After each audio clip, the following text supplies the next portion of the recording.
She disobeys orders, sits down by a mysterious lake, and finds what the military wanted to hide forever. What she saw in the hut on the water changed everything. Subscribe and write in the comments which city you are from. The morning air shimmered with the pale gold of a sun that had only just climbed above the horizon when Major Amelia Rhodes guided her aircraft through the endless canopy of the northern wilderness. The landscape beneath her stretched like an ocean of green, untouched and unknowable, broken only by the gleam of scattered lakes that caught the light like fragments of glass.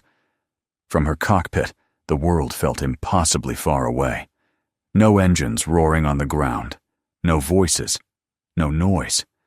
Just her, the machine, and the rhythm of flight. To Amelia, that rhythm was life itself. The hum of turbines beneath her feet, the constant vibration through the controls, the subtle tilt of wings as the plane cut through thin air. It was all she trusted. Up here, she could forget the heaviness that clung to her on the ground. She could forget the house she never entered anymore, the photographs she could not bear to look at, and the silence that waited in every corner of her memory. 5 years had passed since the crash that took her husband and son, both pilots, both gone on a flight that should have been routine. She had learned not to ask questions about why fate favored some and punished others. Instead, she built her world around rules, procedures, predictability. It was how she kept breathing. Her headset crackled faintly as she adjusted altitude. The mission was simple. Reconnaissance over a remote zone of northern forest, a region reserved for ecological observation and atmospheric mapping. No towns, no industry, just wilderness and a few unmanned research points maintained by environmental agencies. A day meant to be quiet, uneventful, a reprieve from the noise of duty. Amelia checked her instruments again, a reflex more than necessity. Fuel levels steady, trajectory stable, weather clear for the next 6 hours. She took a slow breath and leaned back slightly, letting her shoulders relax. The horizon stretched forever. Freedom and control blended into one. Then the stillness broke. A faint chirp echoed through the cabin, subtle at first, then repeating, 3 short bursts, followed by silence. SOS. Her eyes snapped to the display. A distress signal, faint and intermittent, appeared on her secondary radar screen. The coordinates corresponded to an isolated area of forest marked as Environmental Station 7C. Amelia frowned. According to her briefing, that outpost had been inactive for months, occupied only by an elderly environmental scientist and her teenage granddaughter conducting soil gas studies for the Geological Survey. The place was supposed to be harmless, boring even. A bus with solar panels and a cabin on a marsh lake. She switched frequencies, trying to reach Central Command. Command, this is Rhodes, Patrol Sector 9. I've picked up an SOS ping from 7 Charlie. Please confirm the outpost's operational status. Static. Then a delayed response. Patrol 9. The station is unarmed. No military activity reported. Possibly a malfunction. Continue scheduled route. Amelia's grip tightened slightly on the control stick. Signal is manual, sir. Pattern suggests human input. Noted, Major. Log the coordinates. Do not divert. That sector is restricted for safety reasons. Unstable terrain. She muted the channel before the voice could finish. The order was clear. So was the voice of her conscience. The last time she had ignored a faint distress signal, people had died. It had been years ago. Another mission, another storm. She still woke some nights hearing their voices echoing through static that never faded. The SOS repeated again. 3 short, 3 long, 3 short. Human. Purposeful. A message that had fought its way through interference and distance to reach her. She reset her navigation and angled the aircraft toward the source. The plane responded obediently, dipping into a new heading.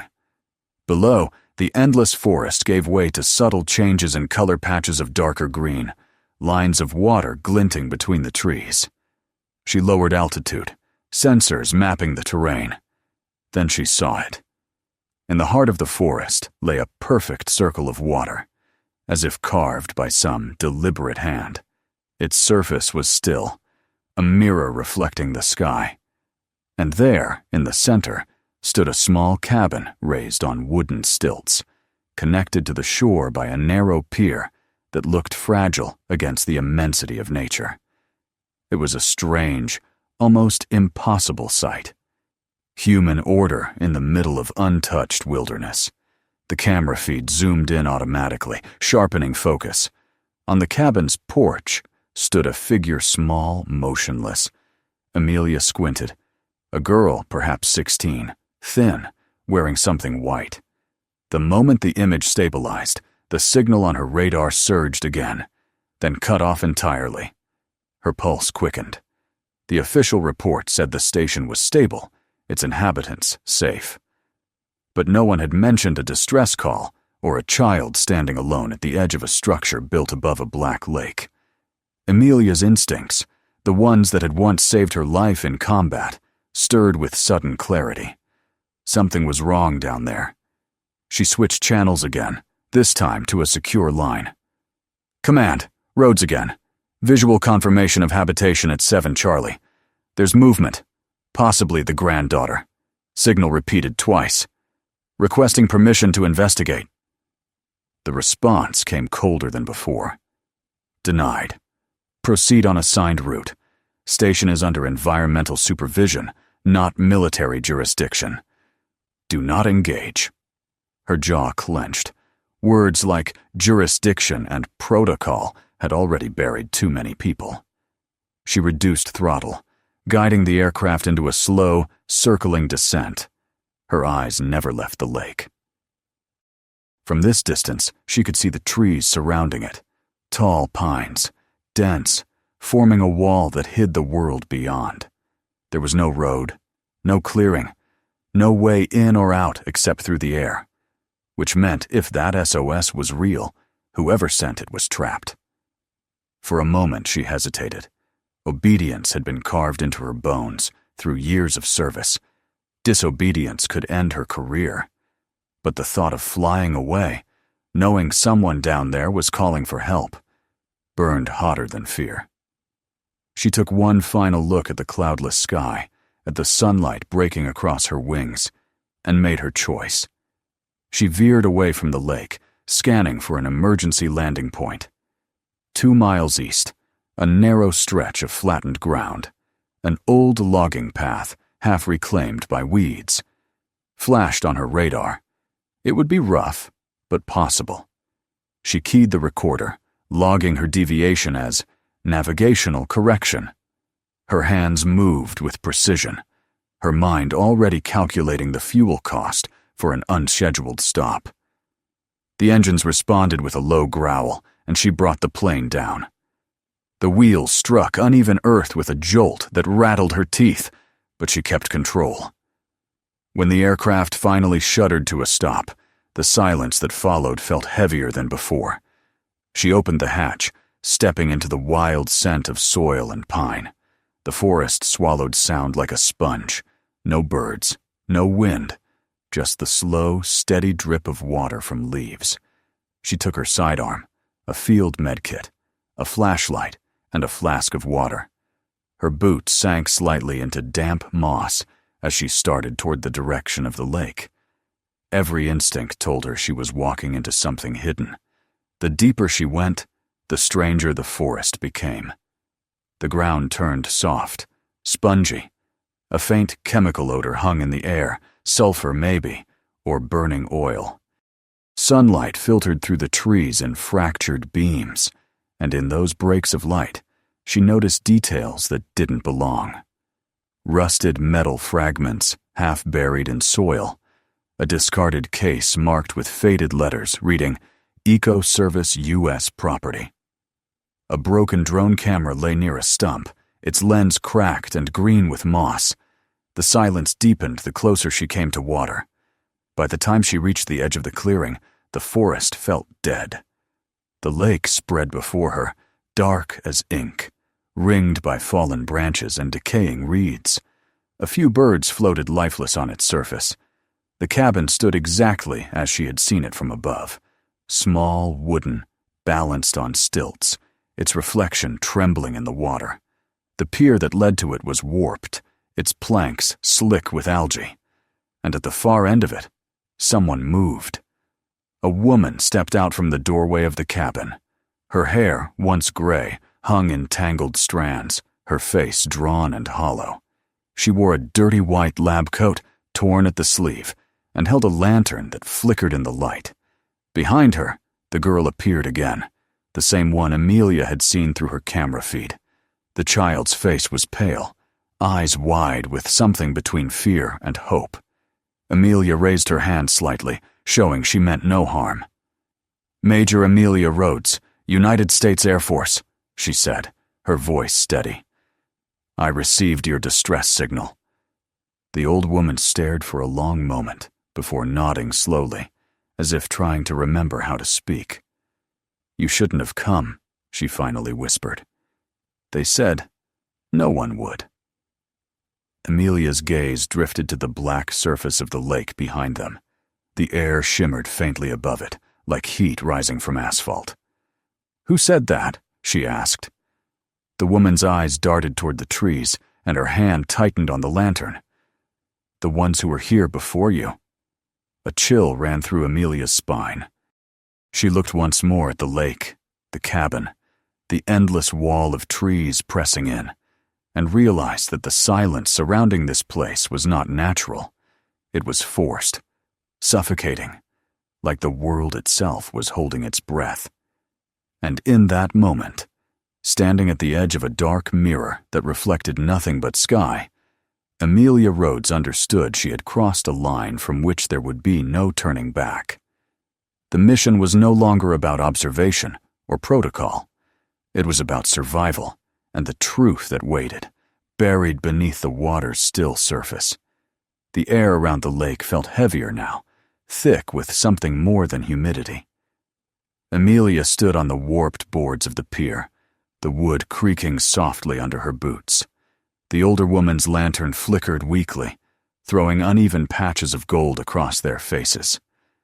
Behind her, the girl stayed half-hidden, her thin arms wrapped tightly around her chest, eyes darting toward the dark water, as if afraid it might look back. The silence pressed against them all like a living thing. Amelia's instincts, honed through years of flying into dangerous places, told her to treat the quiet like an enemy. She followed the woman into the cabin. Inside, the air was stifling, carrying the metallic tang of damp metal and the sourness of decayed food. Instruments were scattered across a table soil analyzers, gas meters, old geological notebooks with pages warped from moisture. A portable generator hummed weakly in the corner, its light blinking erratically as if it were fighting to stay alive. The walls were lined with maps, topographical grids of the surrounding forest, the lake's perimeter drawn in precise circles that grew darker toward the center. One note was scrawled in black ink at the bottom of the page. Depth unknown. The woman set the lantern on the table and sank into a chair with visible exhaustion. "Dr. Margaret Lawson," she said finally, her voice brittle, as if it had not been used for days. "And this is my granddaughter, Chloe." The girl gave a small nod but said nothing. Amelia removed her gloves and rested them on the table. "Major Amelia Rhodes, Air Force, I received your distress signal. You've been out of communication for over a week. Central Command said the base was secure." Dr. Lawson gave a bitter smile that didn't reach her eyes. "Secure," she repeated softly. "That's what they told me too, until the ground began to breathe." Amelia frowned. "Explain." The older woman rubbed her temples, her hands trembling slightly. "We were stationed here for long-term monitoring methane emissions from subsurface wetlands.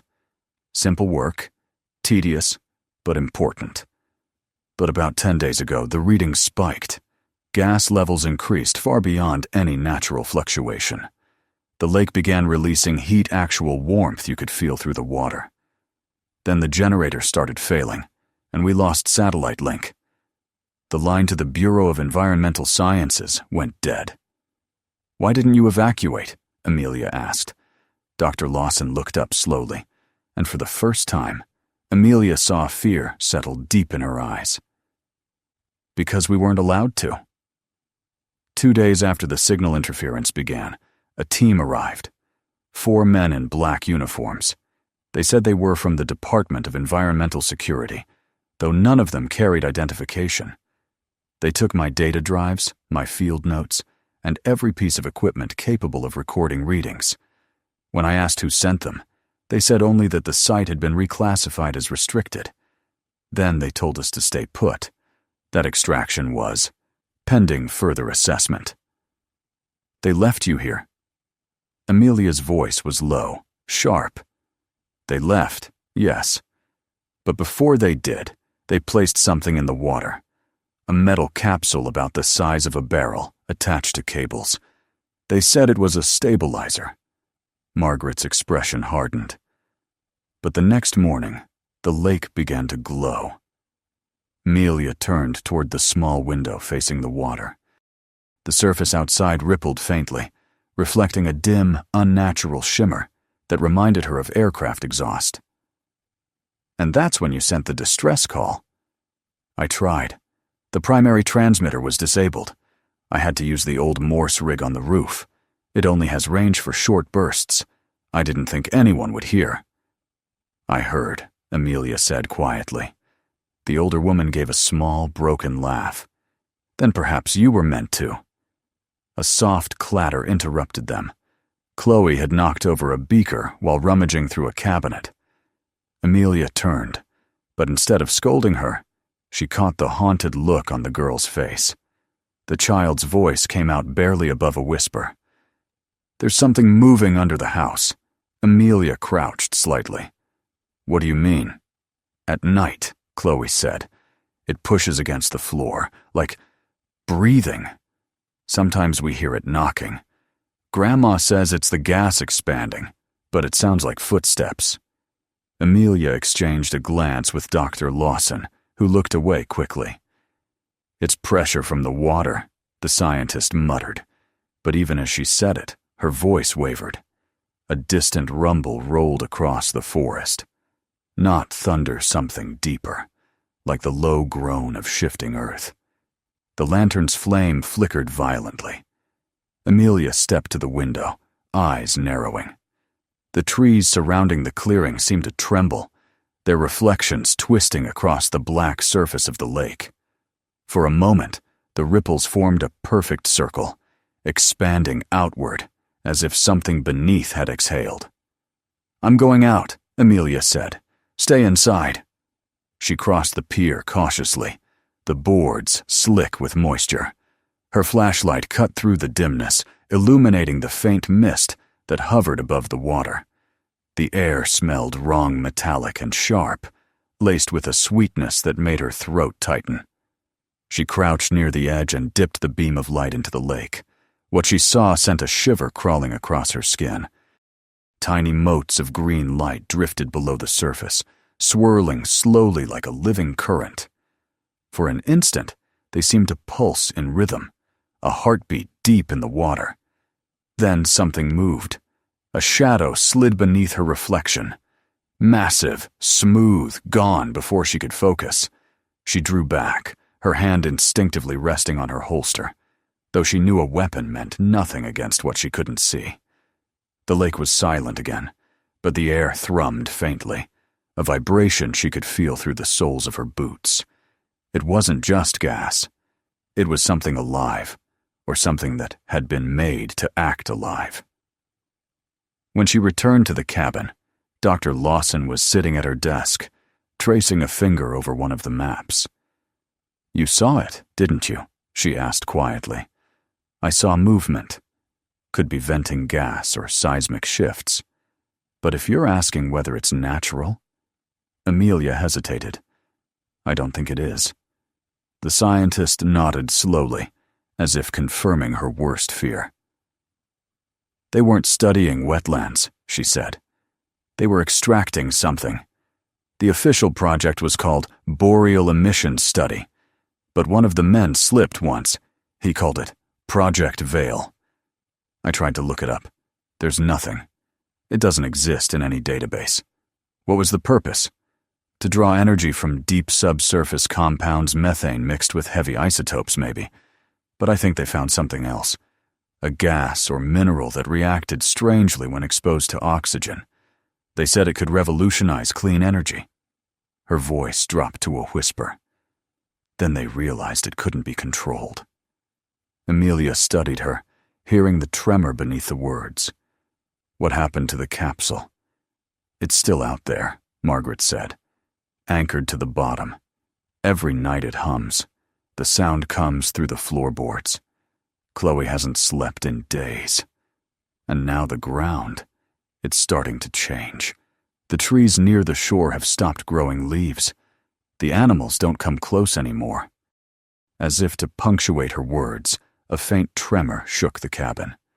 Dust drifted down from the rafters. The water outside slapped gently against the stilts.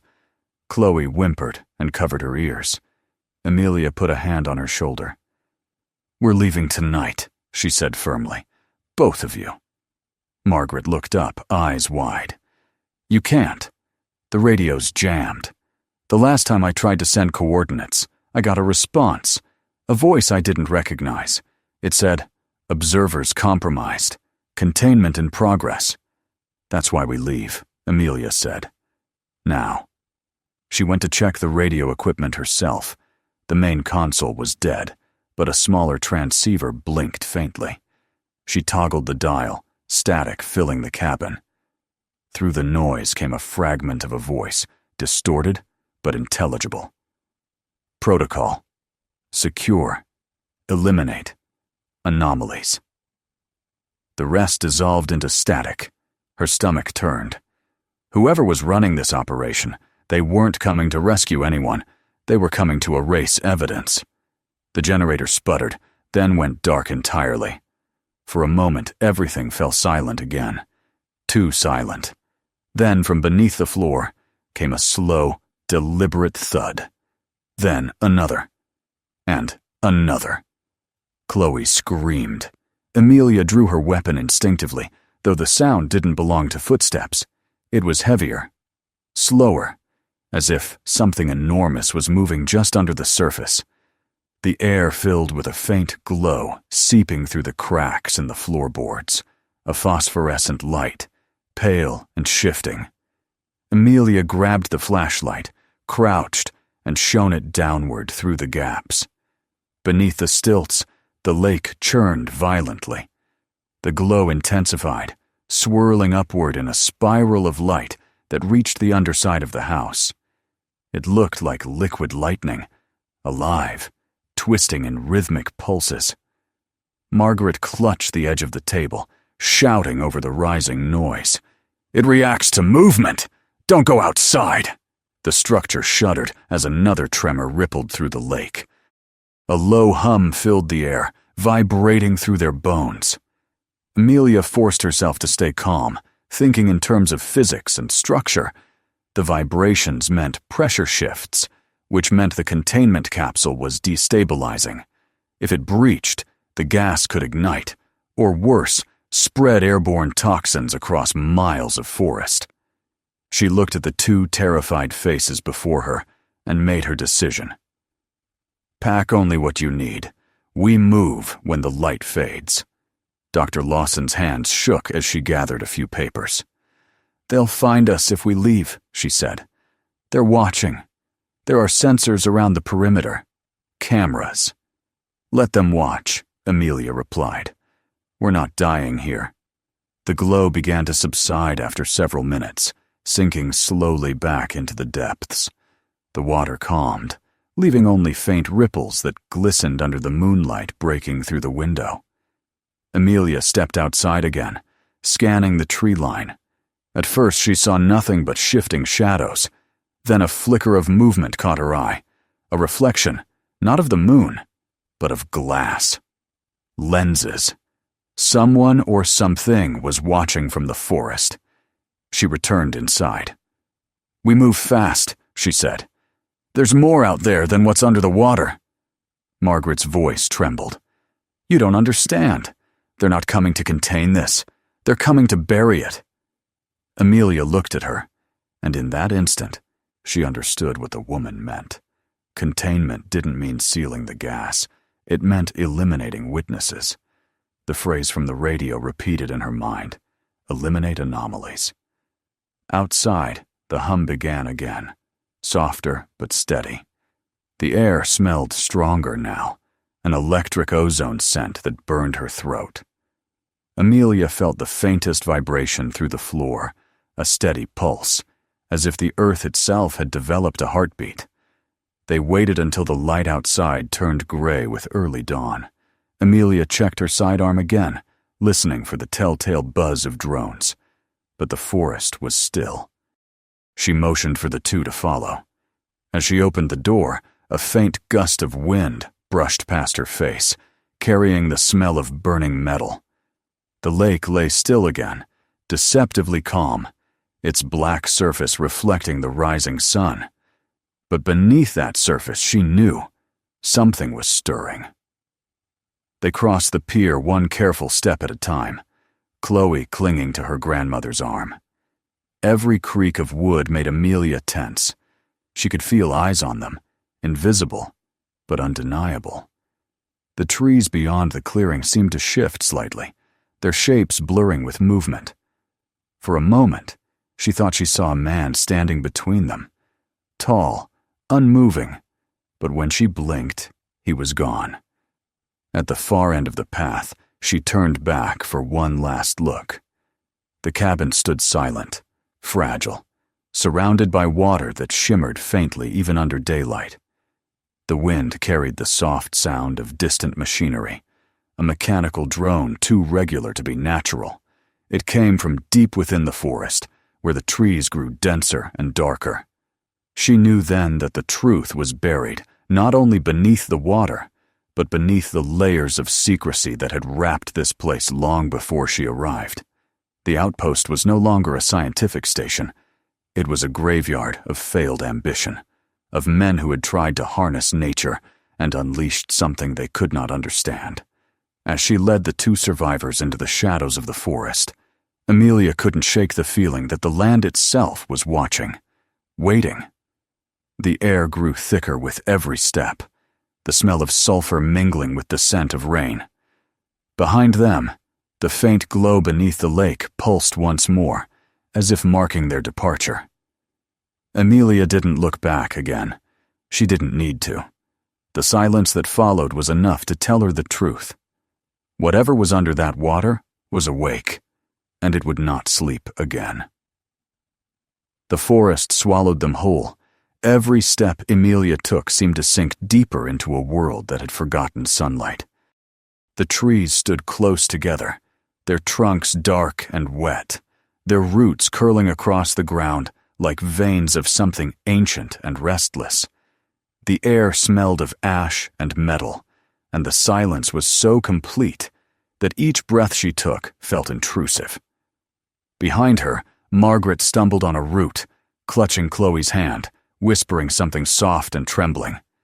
Amelia turned back to help them, but her own heart was pounding so hard that her hands shook as she reached out. It wasn't exhaustion that filled her. It was a growing sense that the forest itself wanted them gone. They moved through the undergrowth in silence.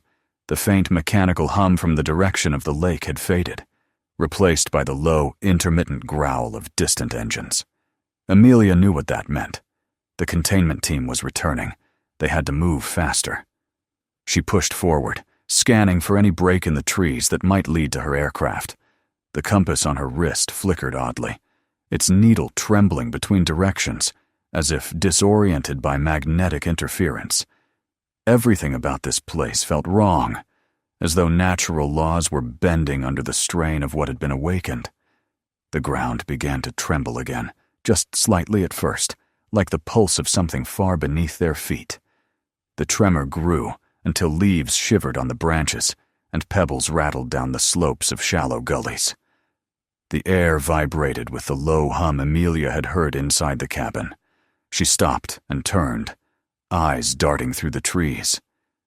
Somewhere behind them, through the haze of fog rising from the ground, a faint green glow bled upward into the canopy. The lake was reacting again, and the tremors meant it wasn't just the water that was alive. The earth beneath it was moving. "We have to keep going," she said, gripping Margaret's shoulder. The older woman nodded, pale and wordless. Chloe pressed close to her grandmother, shivering despite the thick air. Amelia took point again, her steps careful but urgent. She could almost feel the weight of the aircraft's shape in her mind, the faint comfort of its instruments, the safety of knowing that if she could just get them there, they might live to see another sunrise. After nearly an hour of walking, the forest began to change. The trees thinned, the ground turning firmer beneath their feet. In the distance, she caught a flash of dull silver, the glint of metal through the foliage. Relief surged through her. The plane. She motioned for them to follow more quickly, but before they could take another step, a voice broke through the silence. "Stop where you are." Amelia froze. The voice was male, cold, commanding. From the shadows of the trees ahead, 3 figures stepped into view.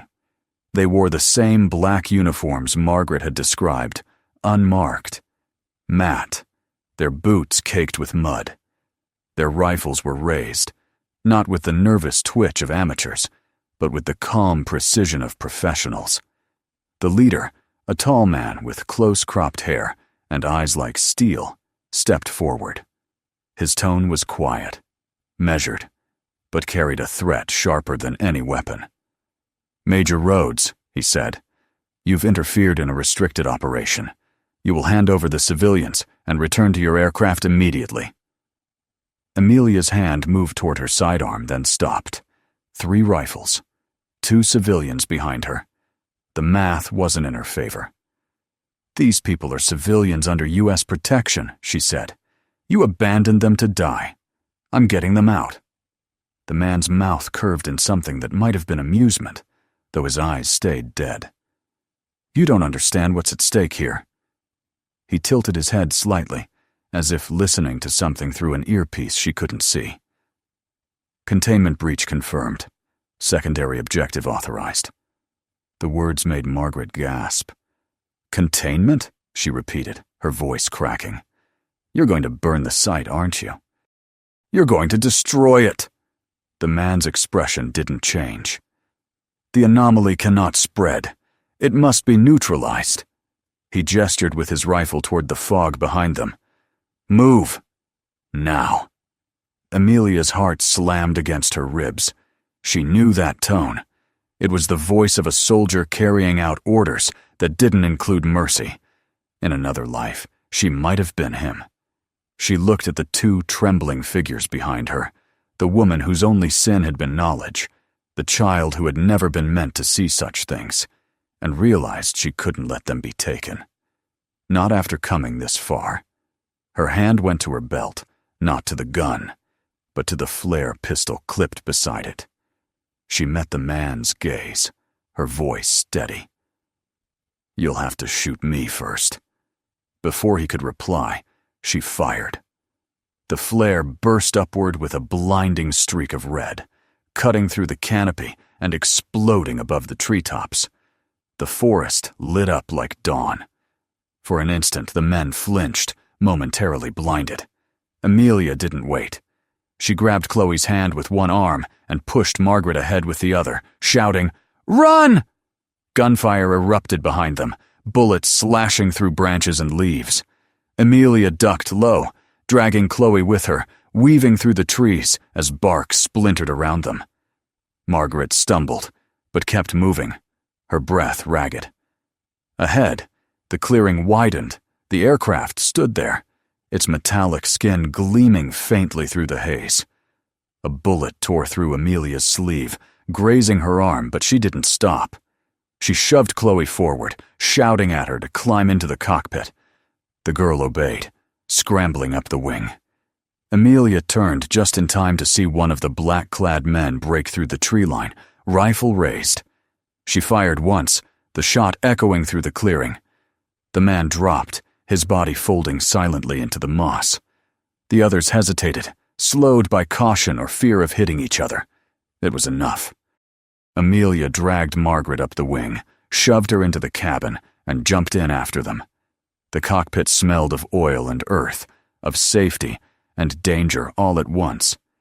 Amelia's hands moved on instinct ignition, throttle, fuel line, flap control. The engine coughed, hesitated, then roared to life. The vibration felt like hope, fragile and desperate. "Hold on!" she shouted. The first explosion came from the forest behind them. Flames leapt up, green and unnatural, licking at the treetops, as if the air itself were burning. The containment team had triggered their failsafe. They were torching everything. A second explosion followed, closer this time, sending a wave of heat across the clearing. The aircraft shuddered as the pressure shifted, branches and debris pelting the fuselage. Amelia pushed the throttle forward. The wheels bumped and jolted over uneven ground, struggling for lift. A flash of light lit up the horizon as another section of forest went up in flames. The glow wasn't orange. It was the same eerie green as the light from beneath the water. The air hummed with static, and for a moment, she thought she heard the same low voice that had whispered through the radio days before, repeating the same phrase: "Eliminate anomalies." The plane lifted at last, wheels skimming the grass, then leaving it behind.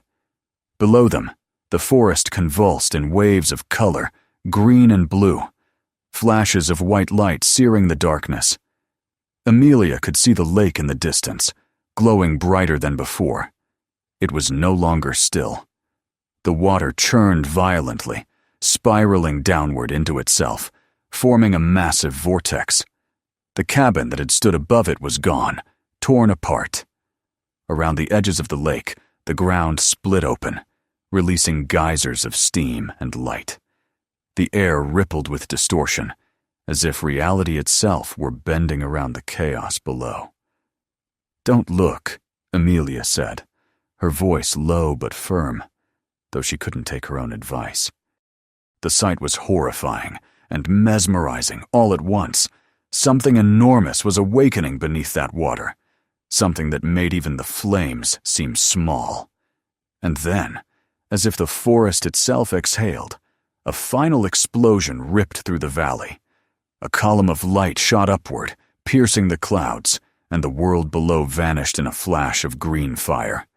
The shockwave hit the plane like a hammer. The wings rocked violently, alarms screamed, and the controls jerked under Amelia's hands. She fought the wind, teeth gritted, pulling hard on the yoke. "Come on," she whispered, as if pleading with the machine. "Not now."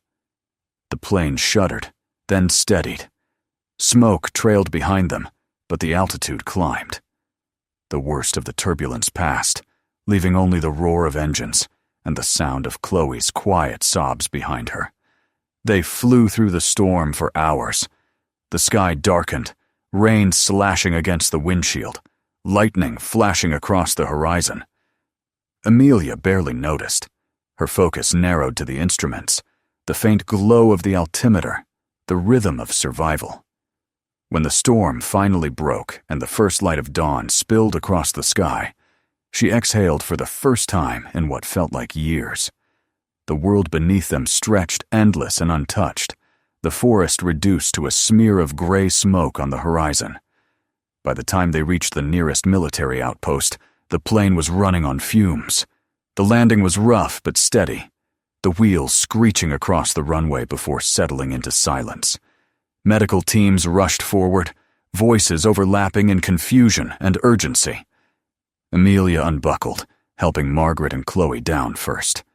The older woman's legs gave out as soon as they touched solid ground, and medics caught her before she fell.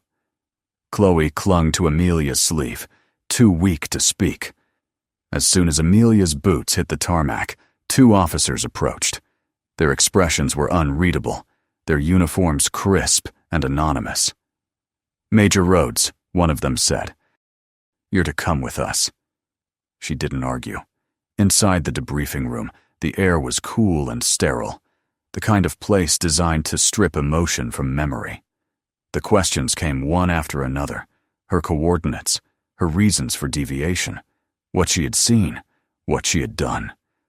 She answered truthfully until they began to ask about the lake, the glow, the containment team. Then she stopped. The men across the table didn't want truth. They wanted a story that fit their silence. When it was over, they handed her a report to sign. The language was vague: equipment malfunction, natural gas eruption, loss of communication due to interference. She signed without comment. The alternative would be to vanish like all the others who had seen too much. As she left the room, one of the officers spoke quietly, not looking up from his papers. "There was no station registered at those coordinates, Major. There never was." Amelia didn't reply. She walked out into the daylight, where a soft wind carried the faint scent of rain and burned pine. Margaret and Chloe were gone, transferred for observation. No one would tell her where. She spent the night in the infirmary, staring at the ceiling until exhaustion finally took her. When she awoke the next morning, a plain envelope lay on the chair beside her bed. No name, no return address. Inside was a single sheet of paper, creased and slightly damp. It was a drawing childish, but careful.